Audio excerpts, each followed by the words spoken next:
What I want to share with you is this. Sometimes you have to be willing to do it scared, right? The bottom line is I made up my mind and at the end of 2024 that if I wanted different, I was going to have to move different. I was going to learn different things. I was going to have to develop different skill stacks.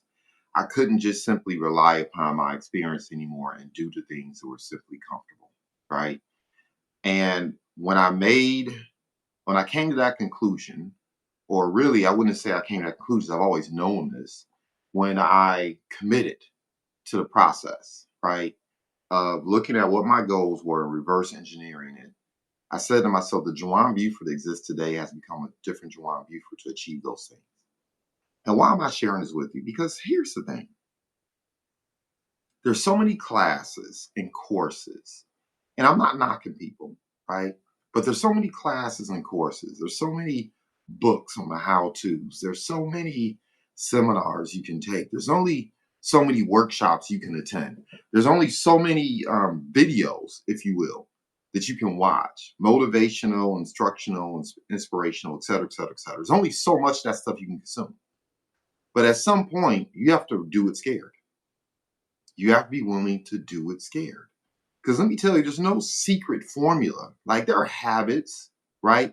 There are frameworks and mindsets that you find that very successful people have in common. But if you're looking for a secret formula, if you're looking for a quote unquote secret sauce, if you will, it ain't coming. The bottom line is, once again, you have to be willing to do it scared. And doing it scared is not it doesn't mean you do it absent fear. That's not courage. If you're fearful, if you're a little bit scared, so to speak, you should be. It means you respect entrepreneurship. It means that you're moving outside your comfort zone, right? You're not doing the things that you're accustomed to. I cannot tell you how many times this year already I've been thinking, I don't feel like doing this. And I've said to myself, do it anyway. That's fear, right? I don't feel like making a call. I don't feel like shaking that person's hand. I don't feel like showing up to that particular meeting. It's late. I want to turn in. It's early. I want to stay in, right? Put myself in situations where I knew I wasn't like the number one in the room. I was probably number 7, 8, 10, or even 20 or 50 in the room, right? Um, I've had to be willing to do that, to move into spaces that I'm not accustomed to exercise behaviors and thought processes, right? I've had to be willing to do it scared. And what I want to tell you is there's nothing wrong with that, right? Courage is not the absence of fear. Courage is feeling the fear and doing it anyway.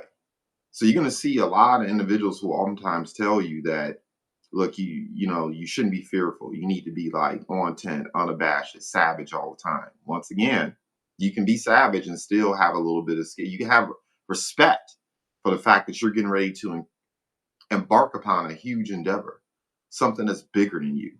And so what I'd encourage you to do today is face your fear and do it anyway.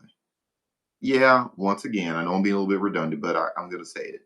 Yeah, take the courses, learn the things you need to learn, get around the people you need to get around, make sure it's the right people, copy the right cats.